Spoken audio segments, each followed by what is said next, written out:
You are listening to When the Lies Began, and today we are embarking on a deep dive into the life of Jeffrey Dahmer.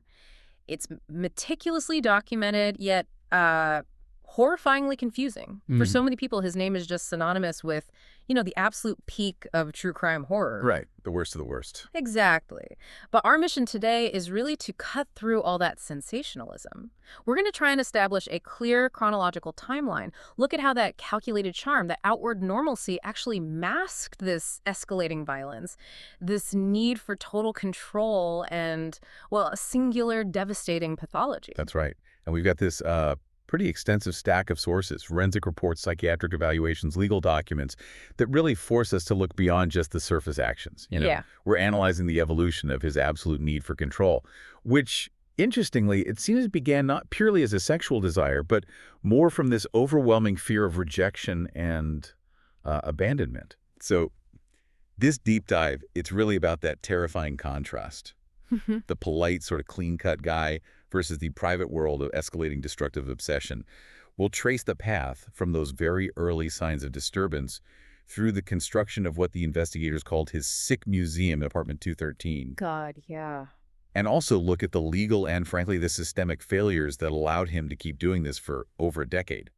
So let's start our investigation right at the foundation. How did the environment of his childhood really lay the groundwork for this profound fantasy world? Okay, so Jeffrey Dahmer, born May 21st, 1960 in Milwaukee, Wisconsin. And initial reports, like you said, from his early years actually suggest a kid who was quite happy, maybe even bubbly. Yeah, the sources mention things like stuffed bunnies, playing with blocks, pretty normal stuff. But there's a noted shift pretty early on, around age 4. He becomes noticeably socially withdrawn. And that withdrawal, it gets worse. It seems to intensify after his younger brother David was born in 66.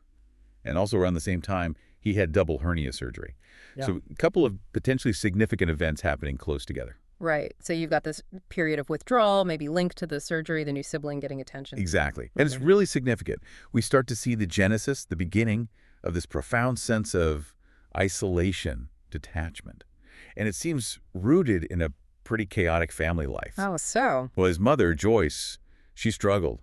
Sources describe her as emotionally unstable, neurotic, heavily reliant on prescription meds. Okay. And his father, Lionel, while often physically there, was emotionally absent, really absorbed in his engineering career, his academic work. So that isolation, it really starts with the family dynamic. We hear the term emotional neglect a lot in these cases, but how did that specific kind of neglect, the mother's instability, the father's emotional distance, how did that translate into this deep retreat for a child? Well, if you look at it psychologically, a healthy child develops a stable sense of self through consistent emotional interaction, secure attachment. Makes sense. When that fails, like it seems to have done here, the child, instead of learning to navigate dependency and vulnerability in a healthy way, they might create this internal world where they feel in control. Ah, okay. So this lack of emotional grounding, it led directly to what some sources call a reaction formation against dependency. Yeah. Basically, he was so terrified of needing others, of being dependent,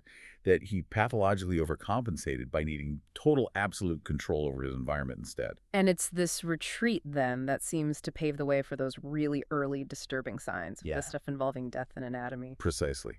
Around age 10, that fixation shifts. Yeah. It moves from, say, inanimate but soft stuffed animals to the cold reality of roadkill. And this wasn't just like kids being morbidly curious. No. The sources describe it as an intense, consuming fascination, collecting dead animals, cats, snakes, frogs, dissecting them, sometimes impaling them on sticks. Psychologically, this obsession seems to be the very beginning of his later sexual compulsions. For Dahmer, excitement somehow got tangled up, intrinsically linked, with internal bodies, viscera, bones. And what's just horrifyingly relevant here is the role his father played unintentionally in normalizing this. Right. His father, Lionel, being an analytical, scientific kind of man, reportedly taught him how to cut up animals, how to use bleach to clean and preserve the bones. Wow. That instruction, it was completely unintentional in terms of outcome, but it was a profound catalyst. It gave him the technical skill, but also maybe a kind of psychological permission to objectify and process organic matter. It sort of desensitized him. Exactly. Sources suggest this made it infinitely easier for him later to objectify humans in the same way he'd learned to objectify animals. And by adolescence, this is accelerating internally. Sure. Definitely. Around 13 or 14, he starts drinking heavily.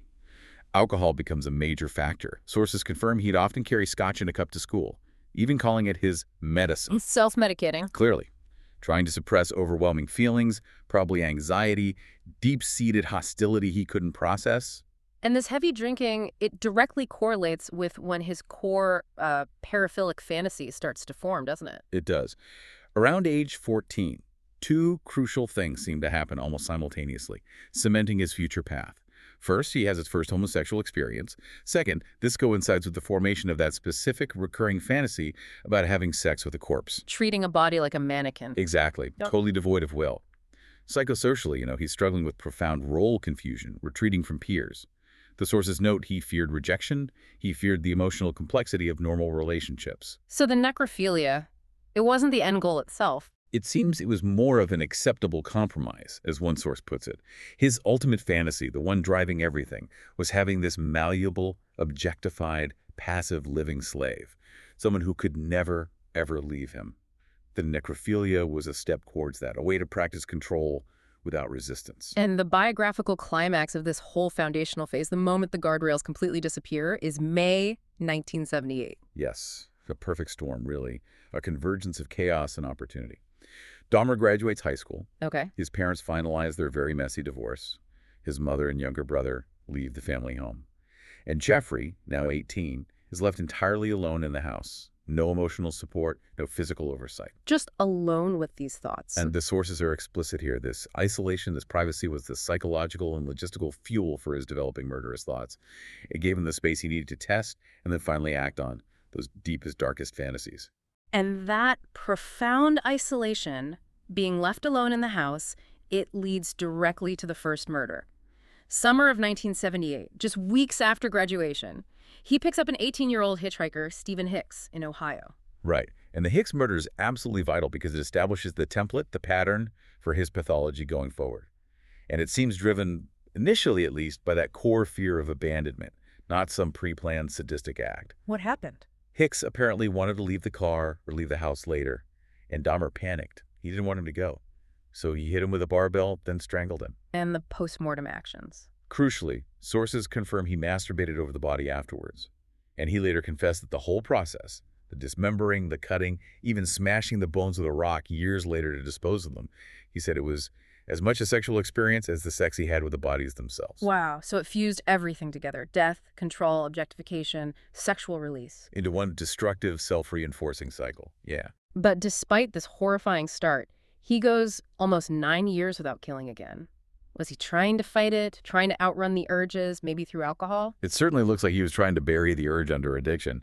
He joins the Army, but gets discharged in 1981. He's only 20 for alcohol and drug abuse. So the drinking continued. Yeah. He admitted drinking heavily to, quote, cloud my thinking and drink the memories away.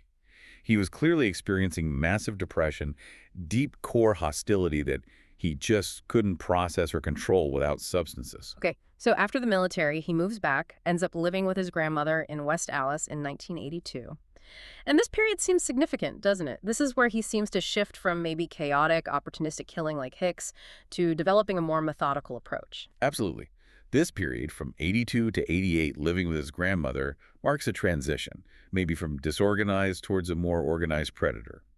He starts frequenting gay bars, bathhouses in Chicago and Milwaukee. But avoiding real connection. Totally. He admitted what he truly wanted was a sexual experience where he was totally in control. And this is where he develops the calculated use of sedatives. The drugging. Yes. He starts drugging potential partners with sleeping pills, specifically Halcyon, mixed into their drinks. He was aiming for what he called a comatose stage. Why? What was the goal of that? It allowed him to achieve sexual gratification, sodomy, primarily, and the total subjugation of the victim, without any possibility of resistance or, crucially for him, rejection. It's just chilling that the sources confirm his behavior got so alarming, even within the marginalized community he was targeting, that he actually got banned from some of these places. Right. He was becoming a known threat, but operating in a space where, reporting crimes to the police often wasn't seen as a safe or a viable option for many people. So you've got this intersection of his specific pathology and the opportunity the environment provided. Exactly. This methodical drugging, seeking out unconscious partners. It's a clear channeling of all that unconscious aggression into sadistic sexual behavior, fueled by frustration over his ambiguous sexuality and that deep-seated fear of abandonment. He's actively experimenting, refining his methods to control people, using his developing expertise to avoid detection while still fulfilling these awful needs. And during this time, while living with his grandmother, the Milwaukee murders actually begin, along with a really crucial early near miss, a precursor to his eventual capture. Right. Between 1987 and 88, he kills James Dockstader and Richard Guerrero at his grandmother's house. Following the same pattern. Pretty much the established template. Drugging, strangling, then the macabre processing, using a knife for dissection, sometimes a sledgehammer to break the bones for, easier disposal. But then comes the incident that should have stopped him. September 1988, the Konarak synthesymphone precursor. Yes. Konarak was just 13 years old, a Laotian boy. Dahmer attempted to lure and drug him, but Konarak didn't fall fully asleep, managed to get away, and went home. His family realized something was wrong, that he'd been drugged, and took him to the hospital. Dahmer gets arrested for this. He is, later arrested for child molestation, exploitation of a child. But incredibly, he was fairly quickly back out on bail, allowed out during the day to keep his job at a chocolate factory. Unbelievable. This incident just screams calculated risk and manipulation on his part. He's acting like a controlled, organized killer who understands the system enough to leverage deception. He only spent about 10 months incarcerated for that. The fact he was allowed daytime freedom? It just shows the system's failure to recognize the extreme danger he posed. Despite the nature of the crime, he was effectively free to continue feeding the fantasy. Okay, so the narrative takes its absolute darkest turn now. The pace accelerates dramatically. He moves into apartment 213, 924 North 25th Street in May 1990. And this place, it becomes his private crime base, a place he felt he could operate with impunity. He specifically chose that neighborhood, for its quiet, private nature. He felt he could, quote, take his chances there, believing it was a community that wouldn't attract too much police attention. And then he loses his job. Right. July 1990, he loses his job at the chocolate factory. And that seems to be a major trigger for escalation. He confessed later, my dominoes started to fall. After that, the murder rate increases exponentially. By early 1991, it's practically weekly. Weekly. Just wow. That signifies a profound loss of control, doesn't it? Even if the acts themselves were organized. Absolutely. A loss of impulse control, even while maintaining the organized nature of the planning and disposal. And the sources confirm his victim profile during this time became ruthlessly strategic. Yes. The vast majority were young males, primarily African-American and Asian descent. Ages ranged from 14 up to 33. And Dahmer explicitly admitted selecting this disenfranchised element of society. People who, he calculated, might go unnoticed if they disappeared. That just speaks volumes about his planning, doesn't it? Combining his specific desires with a conscious effort to be elusive, exploiting social invisibility. It's chillingly strategic. He's using societal biases to his advantage, maximizing his ability to get away with it. And it's here, in apartment 213, that the pathology really morphs into true monstrosity. This experimental phase, focused on what the sources call the ultimate control fantasy, what exactly was he trying to achieve that went beyond just murder? His ultimate driving obsession, it seems, was total objectification. He wanted to eliminate the victim's will entirely, to effectively drain the living juice, as one source morbidly puts it, from a person, render them perfectly passive, a living slave. He called it creating a human zombie. Right. It reflects this extreme pathological need to eliminate rejection, eliminate loneliness, by turning a human being into a permanent, compliant artifact. Necrophilia wasn't enough anymore. He wanted control over the living mind, or at least a living body that couldn't resist or leave. And he actually attempted this, using this terrifying pseudoscientific method. Tell us about the drilling, the forensic evidence. The forensic evidence is conclusive and profoundly disturbing. He used drilling methods, maybe skills picked up from those earlier lessons with his father on animal anatomy, but applied them to humans. Wow. He drilled small holes, perforations, just 0.2 to 0.5 centimeters into the frontal region of the victim's skulls. Then he would inject diluted muriatic acid, the same acid he used later to dissolve remains, to acidify the skeletons. And they found proof of this. Autopsy reports found definitive wound cracks in the brain tissue. And what's incredibly chilling is that in some cases, there was evidence of a healing injury around the wound track, Meaning. meaning it strongly indicates the procedure was inflicted while the victim was still alive. It reinforces this horrifying experimental lobotomy goal trying to achieve that permanent comatose submission he craved. Just unbelievable. And to what extent do the sources confirm his issues? His paraphilia is extended beyond sadism and necrophilia. There are consistent reports about obsessive fetishism, even cannibalism. The core drive was definitely sexual sadism and that pathological need for absolute control. Necrophilia sex with the fresh corpses seems to have been that acceptable compromise we talked about, especially when the living slave experiments inevitably failed. And the cannibalism. He confessed to it, eating portions of his victims' hearts, biceps. His justification was that he did it to feel drawn closer to them, to somehow gain their powers. The sources are pretty clear. This is like a ritualistic act of assimilation, of ultimate possession and control. And the crime scene itself, the apartment, reflected this extreme focus, right? The lack of any normal domestic life. That's right. Investigators found essentially no normal food in the apartment. Instead, it was filled with the remains of his victims. Tools for dissection, chemicals like Crisco grease, cleaning agents. It just reinforces the allegations of necrocannibalism and confirms the apartment's sole function was as a laboratory for his destructive fantasy. For Dahmer, visceral organs, bones, they weren't just evidence to be hidden. They were the objects of his sexual compulsions, trophies of his control. So this dark peak, this horrifying experimental phase, it ends abruptly. The night of July 22, 1991. The potential victim was Tracy Edwards, and somehow he managed to break that cycle of control. Right. Dahmer lured Edwards back to apartment 213 using the usual tactics: charm, offer of money, alcohol. Yeah. He then employed a physical restraint, handcuffing one of Edwards' wrists to his own. Standard procedure for him by then. Seems like it. He was apparently showing Edwards the movie The Exorcist III on VCR when Edwards sensed the aggression escalating, realized his life was in serious danger. He managed to break free, overpowered Dahmer momentarily, and fled the apartment, running into the street still partially handcuffed. And he immediately flagged down police officers, Robert Ruth and Thomas Balcerzak. Dahmer's whole facade of normalcy was about to face its ultimate test. And he nearly passed it, didn't he? He absolutely did initially. The officers went back with Edwards to apartment 213, supposedly just to get the key for the handcuffs. They treated the situation with, frankly, shocking negligence at first, like it was just a domestic dispute, a lover's quarrel. And Dahmer played his part. Perfectly. He was polite, calm, cooperative, used his clean-cut appearance to project respectability. And the officers seemed inclined to believe the seemingly normal resident over the bruised, agitated, partially cuffed black man who just fled in terror.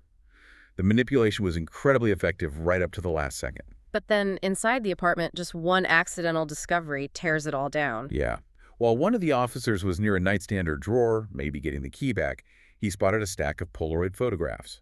Photos depicting dismembered bodies, various stages of mutilation. Oh my God. At that exact moment, Dahmer's cool manner evaporated, as the reports say. He made a brief, futile attempt to resist or flee. A deeper search started immediately, and then they found the decapitated human head inside the refrigerator. And the subsequent forensic inventory of apartment 213, it just confirmed what the sources describe as a sick museum. The sheer volume of evidence, it shows that contradiction, right? Calculated planning alongside a complete loss of psychological control. The scene was just overwhelming. The medical examiner personnel documented a level of fetishism, trophy-taking.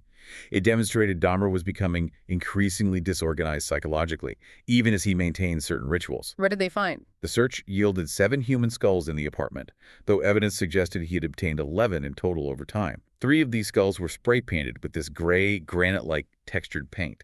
They were stored in a 2-drawer file cabinet alongside a fully cleaned human skeleton. The documentation, the cataloging was terrifyingly methodical. It was. In a cardboard computer box, they found what they called his photographic diary. Numerous photos of victims posed before, during, and after dismemberment. It confirmed his pattern of trophy-taking, which is a classic trait of an organized killer, paradoxically. And other relics? They recovered desiccated hands, genitalia, some painstakingly painted a Caucasian flesh tone, which really reinforces that objectification fantasy, and a large stainless steel cooking pot containing body parts. Presumably, he was trying to preserve or dissolve them. The meticulous nature of some trophies, the painting, the preservation, it just contrasted so sharply with the absolute chaos of the scene and the escalating frequency of the killing. And this discovery immediately brought intense focus back onto the systemic failures. How could this have gone on for so long, especially recalling the Conorak synthesome phone incident just 2 months earlier? The public outcry was immediate and massive. Critics, the media, they charged that law enforcement showed profound insensitivity to the gay community and clear racial bias against the victims, who were primarily minorities, African American, Asian descent. That this bias created the perfect environment for Dahmer. Essentially, yes. The officers had returned 14-year-old Conorak to Dahmer, naked, bleeding, drugged on the street, after Dahmer smoothly convinced them it was just a domestic dispute between adults.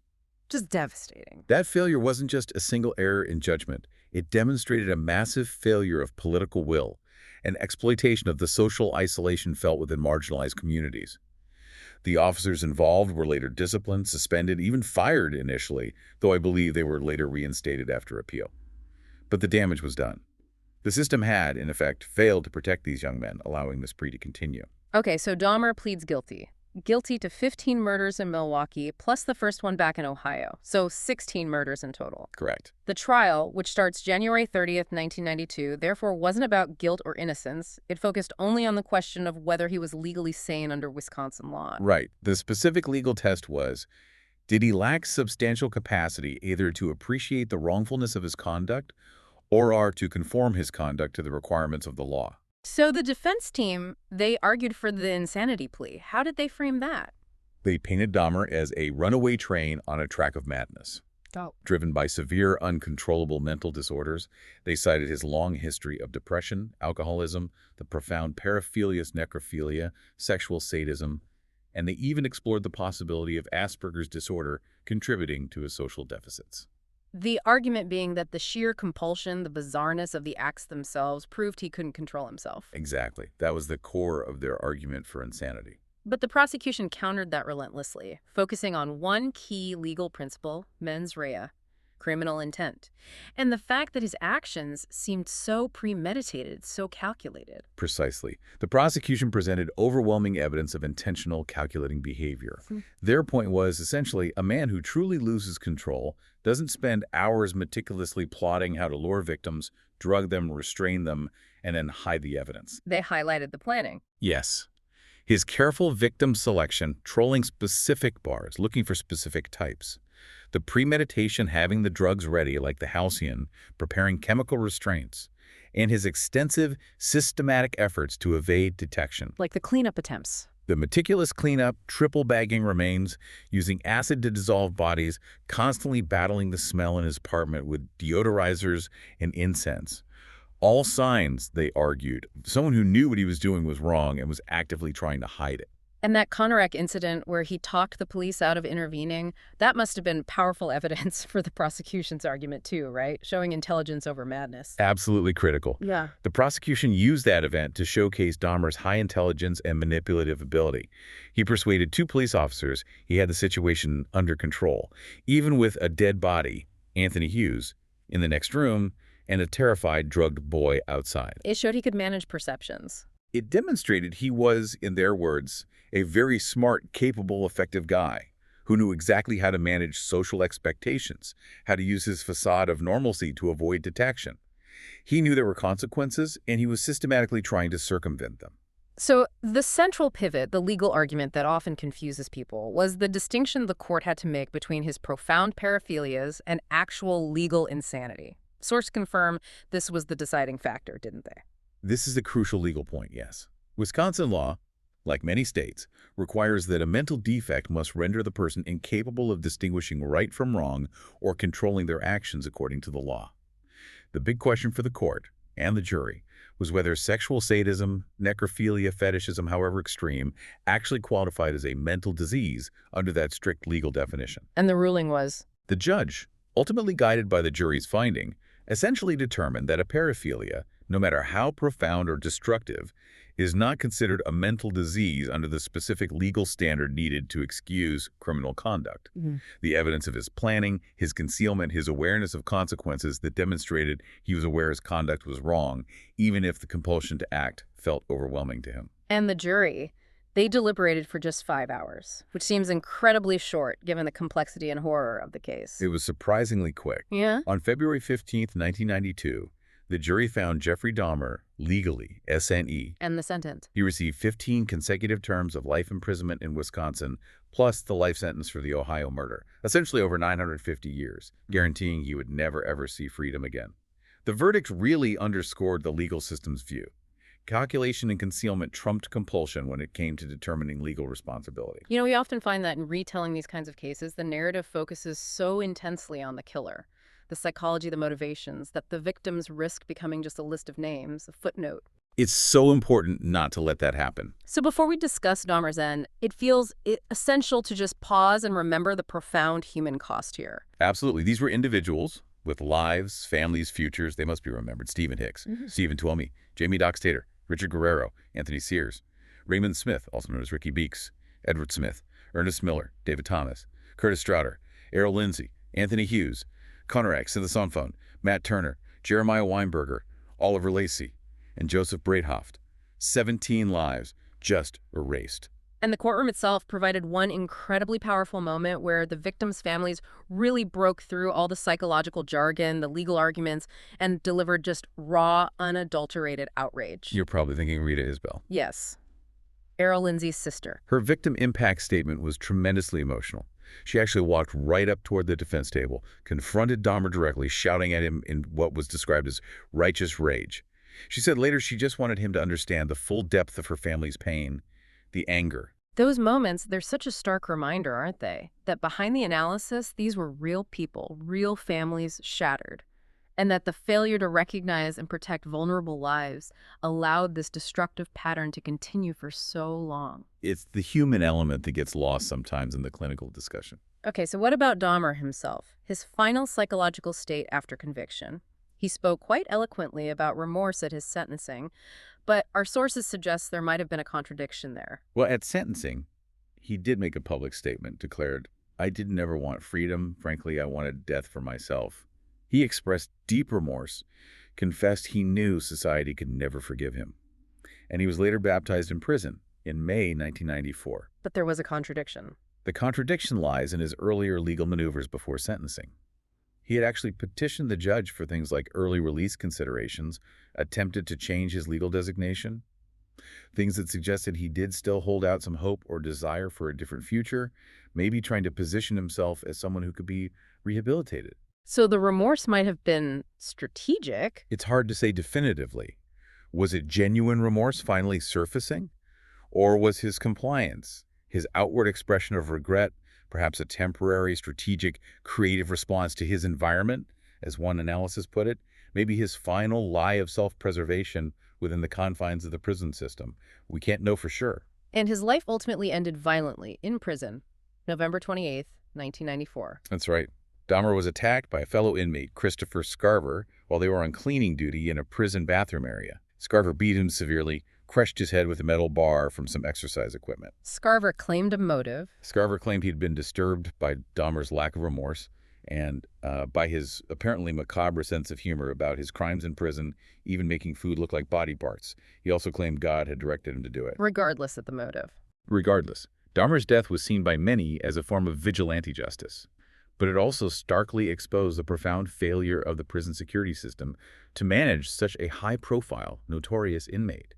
He was essentially defenseless against other prisoners seeking revenge or perhaps notoriety themselves. So after charting this whole chronology, from that withdrawn child obsessed with bones to the methodical killer in apartment 213, what's the central chilling takeaway when you look at the complete trajectory of Jeffrey Dahmer's life and crimes? I think the case serves as this truly chilling example of how outward normalcy, that ability to seem polite, cooperative, clean-cut, can so successfully mask extreme polymorphous pathology, Right. deep, complex, varied disturbances. And the core driver. The fundamental drive, it seems, wasn't simply sex in a conventional sense. It was an overwhelming, pathological need for absolute control over another human being. And this seems to stem directly from that unconscious hostility, those deep feelings of powerlessness and fear of abandonment established way back in childhood. Yeah. He wanted a passive object, something that could not reject him, a fantasy that ultimately consumed and destroyed 17 lives and his own. And as we close out this deep dive, we are left with that really challenging legal question, the one the case itself hinges upon, and something that remains profoundly difficult for society and the law to really reconcile. Right. Despite all the overwhelming medical and psychiatric focus on Dahmer's mind, which was clearly profoundly broken with the extreme compulsions, the sexual sadism, the necrophilia, despite all that, the court ruled that this specific paraphilic pathology was not, legally speaking, a mental disease, and therefore he was declared sane. Which leaves us with It leaves us, and you listening, with this important question to think about. In cases involving such profound, destructive, seemingly uncontrollable deviance, where does legal responsibility actually end, and true, perhaps uncontrollable psychopathology begin? Should the law adapt somehow to recognize the compelling nature of these kinds of extreme compulsions? Or must the focus remain solely, as it did in Dahmer's case, on the evidence of intent to conceal and the basic knowledge of wrongfulness? a deeply complex thought to end on. Thank you for joining us for this deep dive.